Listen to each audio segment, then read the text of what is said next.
Hi, I'm Clara Monroe. Have you ever looked into your sister's eyes while your face was bleeding? Your shoulders screaming out of its socket and heard her whisper, "You should have signed the mortgage." That was me on the cold concrete of my parents' garage, tasting iron, my vision, swimming in awe because I refused to be their guarantor. I remember the slam of my father's hand against my cheek, the crack of my body hitting the wall, the way the air left my lungs in one violent rush. My knees buckled.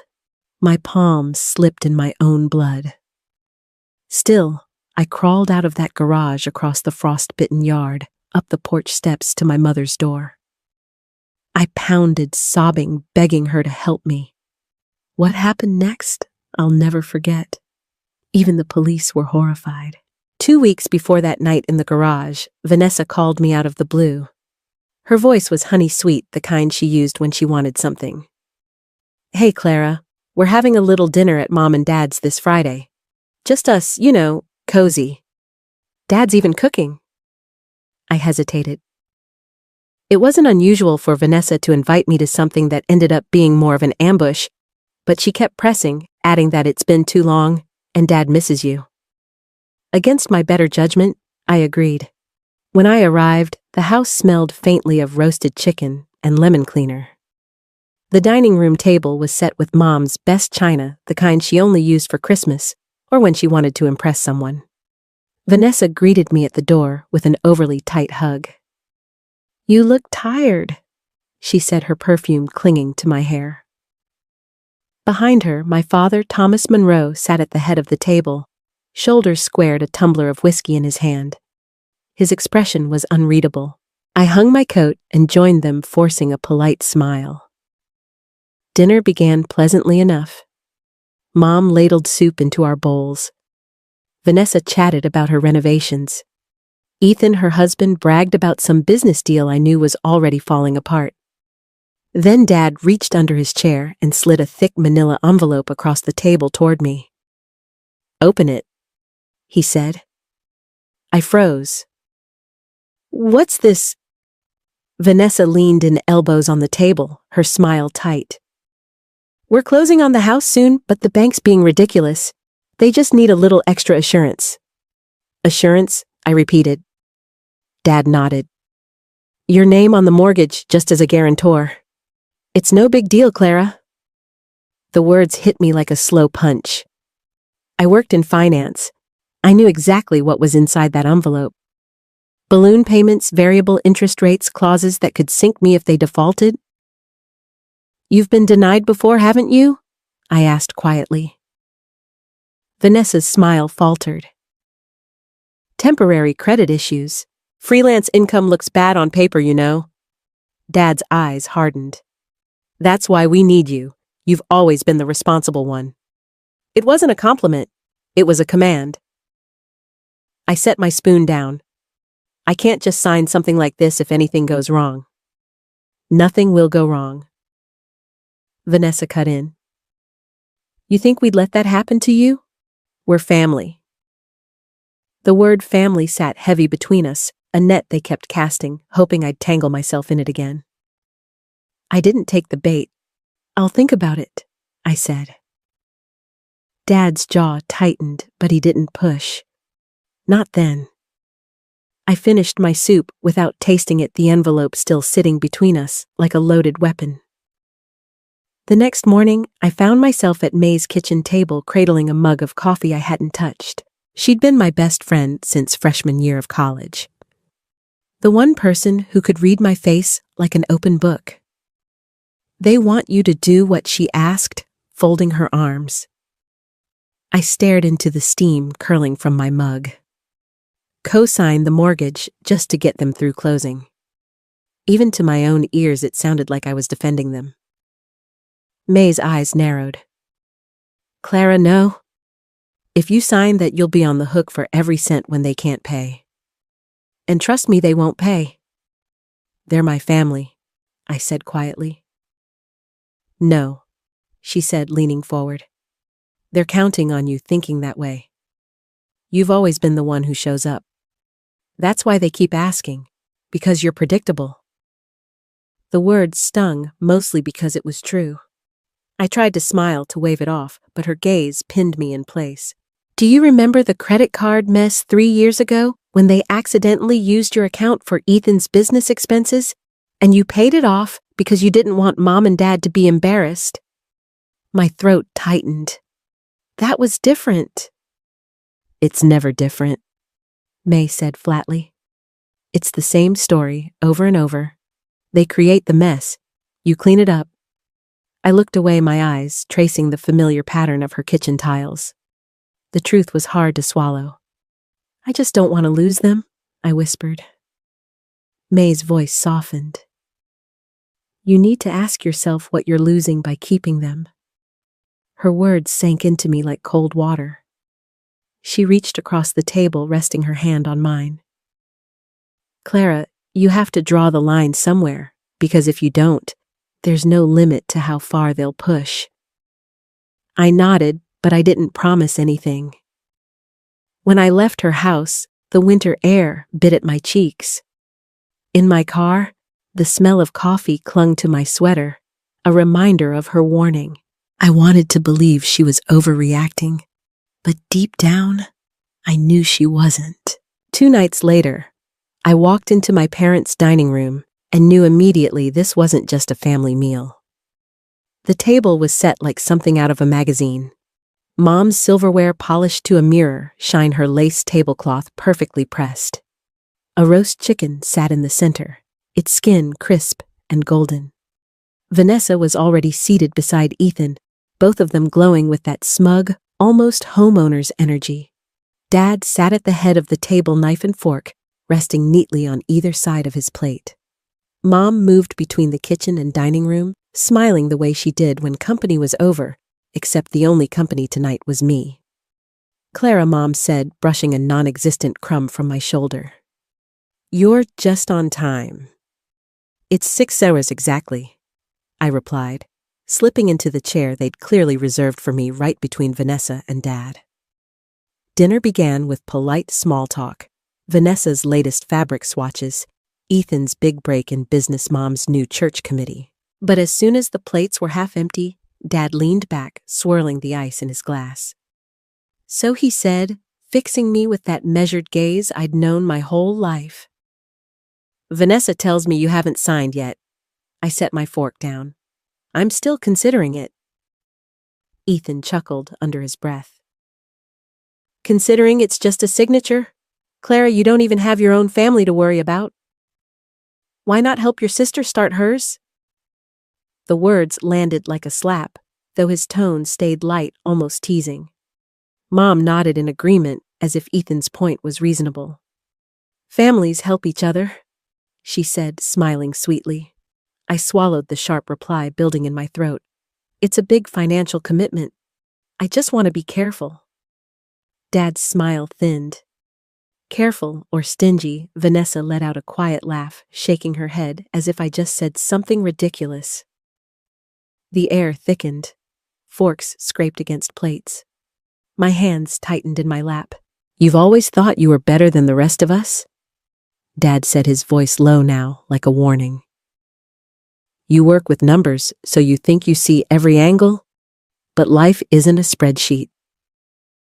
I'm not better than anyone, I said evenly. I just know what's at stake if things go wrong.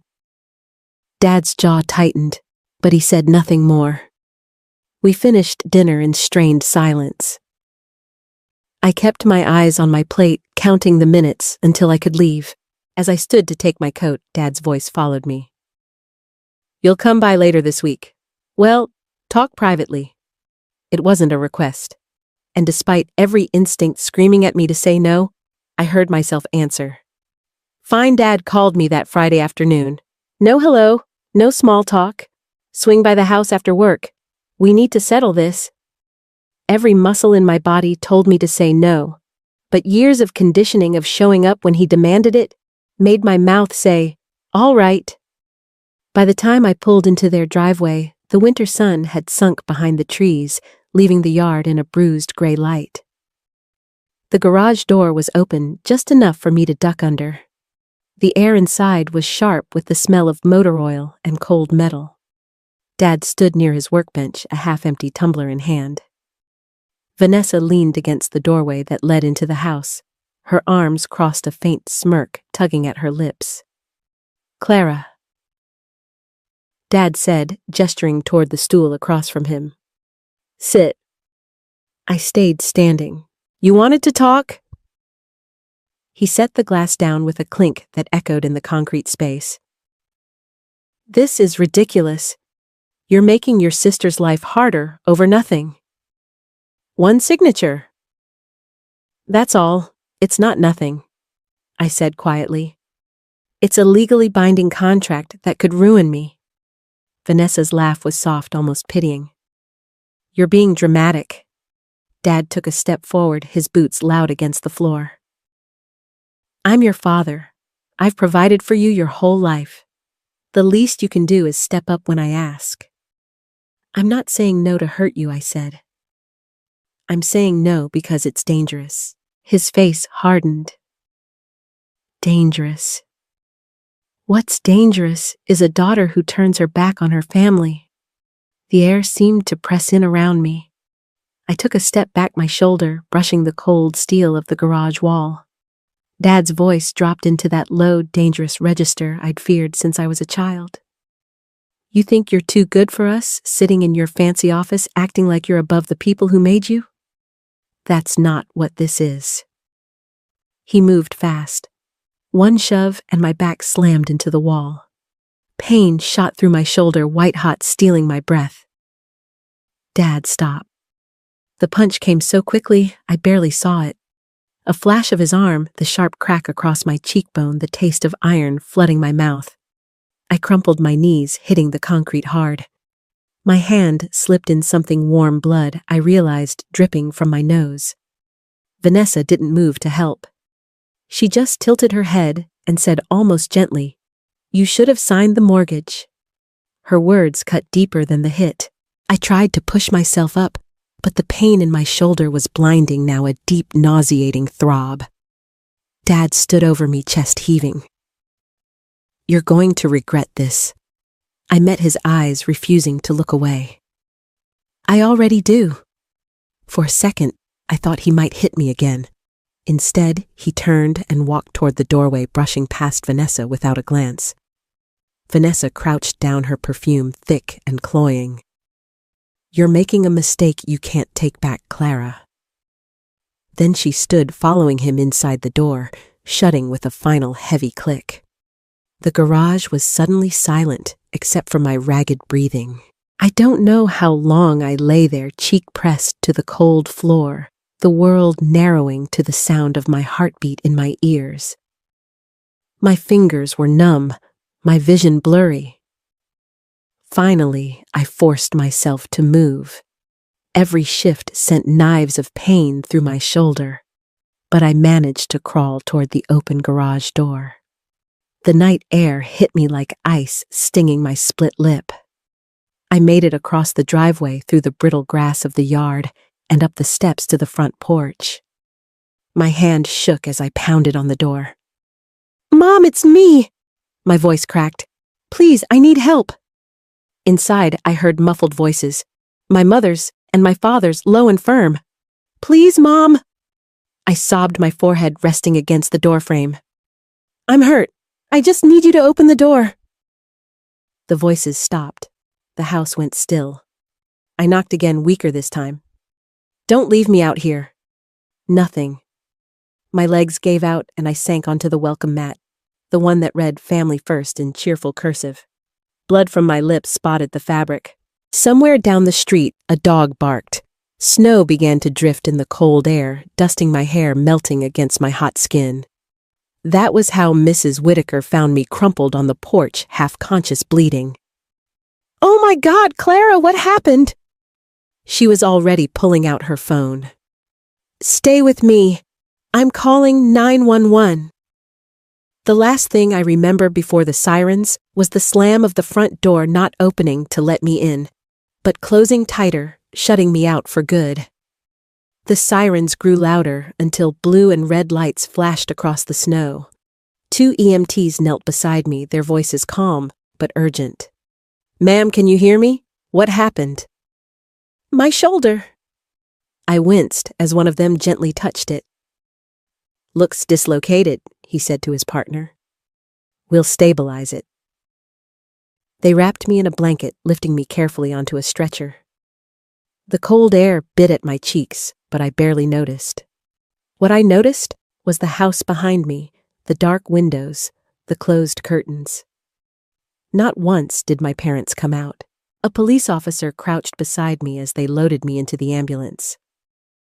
"You're safe now. We'll take care of you." Safe. The word felt foreign. At the hospital, a doctor reset my shoulder, stitched my lip, and ordered scans for possible fractures. Lying in that stark white room, I kept replaying the garage Dad's fist, Vanessa's smirk, the sound of the door shutting. When I was discharged the next day, my phone lit up with dozens of missed calls and texts. None were from my parents. None from Dad. None from Mom, but my sister. Oh, she'd been busy. May's name popped up on my screen. "Before you see it somewhere else, I need to show you something." She sent me a link to Vanessa's private Facebook post. Private, but not private enough. There I was on the garage floor, face streaked with blood, eyes glazed. The clip was short, grainy, and deliberately cropped.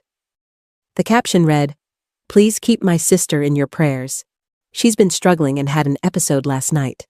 We did everything we could to calm her down." An episode. My stomach turned. They'd taken my pain and twisted it into a performance, painting me as unstable. And knowing Vanessa, she'd already fed that story to half the family, if not the entire neighborhood. I called May. "She's making me look dangerous, like I did this to myself." May didn't mince words. "She's controlling the narrative, and you're letting her." "What am I supposed to do?" I asked. "Go online and argue. That'll just make me look worse." Her voice was steady. "No, you gather proof. This isn't family drama anymore. It's assault, and now it's defamation. Press charges." The thought made my chest tighten. My own father, my own sister.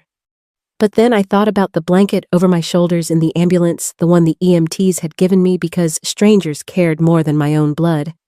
Maybe May was right. That night after May's call, I sat at my kitchen table with my laptop open. The cursor blinked on a blank folder. I typed one word into the name field. Evidence. For a long time, I just stared at it, my pulse in my ears. This was more than just saving files. It was crossing a line I'd never dared to cross with my family. The first thing I uploaded was the ER report from the hospital. Diagnosis: dislocated left shoulder. Blunt force trauma to the face. Split lip. Physician's note: injuries consistent with physical assault could not be self-inflicted. Then came the photographs. I'd taken them that morning, my hand shaking as I held the phone. Bruises blooming purple across my jaw. Swelling under my eye. The angry red welt on my shoulder where Dad had grabbed me. I saved each one, carefully labeling them by date and time. Next, I opened my messages. Every text from Vanessa, every missed call, every group chat where she or Mom had hinted I was unstable went into the folder. Then, I pulled up the Facebook video, even cropped and edited. It was damning in its own way. Proof they had filmed me without consent while I was injured. May came by later with something that made my hands go cold. Footage from Mrs. Whitaker's security camera. The black and white video showed the garage from across the street. There was Dad storming out, Vanessa following close behind. Neither looked back. Moments later, I crawled into view, dragging my arm, blood visible, even in the grainy image. May set her phone down. This is enough to start. I swallowed hard. Start what? Holding them accountable. The idea felt impossible. I'd spent my whole life absorbing the blows, not just physical ones, to keep the family intact. Filing a case against them felt like shattering the last piece of that fragile image. I thought about Mom's voice behind the door, the choice she'd made to leave me out in the snow. I thought about Dad's fist. I thought about Vanessa's smile as she called me dramatic. And then I realized the family I was protecting didn't exist. Not for me. By midnight, the folder was filled. Medical records, photos of injuries, text messages, the Facebook video, Mrs. Whitaker's footage. I backed it all up to a flash drive and slipped it into my desk drawer. When I finally closed my laptop, the house was quiet. No ringing phone, no footsteps in the hall, just me and the knowledge that the next move was mine. The thought scared me, but it also steadied me. For the first time, I wasn't cleaning up their mess. I was building my own case. The courtroom smelled faintly of paper and coffee, sterile, detached from the mess that had brought us all here. Dad sat at the defendant's table in a crisp suit, his jaw clenched. Vanessa was beside him, scrolling on her phone like this was a tedious errand. Mom sat in the back row, hands folded in her lap, eyes fixed anywhere but on me. My attorney stood holding up the flash drive. Your Honor, this contains security footage from a neighbor's camera, medical records, and social media posts made by the defendants. The judge nodded. Proceed. The screen lit up with Mrs. Whitaker's video. The grainy black and white footage showed me crawling from the garage, arm limp, blood smeared across my face. Gasps rippled through the room. Then came the hospital report, the photographs, the Facebook post. Each piece landed like a hammer, shattering the narrative Vanessa had spun. When it was my turn to speak, my voice was steady. I didn't want to be here. I didn't want to stand in front of strangers and talk about what my own father did to me. But when your family closes the door on you, literally, you realize you have two choices. Keep bleeding for them or stop. Dad glared at me, but I didn't look away. I'm done bleeding, I said. The judge reviewed the evidence in silence before delivering the ruling. Dad was guilty of assault. Vanessa guilty of defamation. A restraining order was granted. When it was over, I walked out into the crisp winter air. Mom didn't follow. Neither did Vanessa. May was waiting by the courthouse steps, holding a paper cup of coffee. You did it. I let out a breath. I felt like I'd been holding for years. Yeah, I did. For the first time, I realized that family wasn't the house you were born into. It was the door you chose to walk through.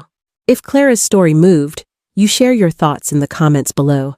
Have you ever had to choose your own peace over your family? Your voice matters here. Don't forget to like this video and subscribe so you won't miss the next story. And if you believe more people need to hear what really happens behind closed doors, share this with someone who needs to know they're not alone.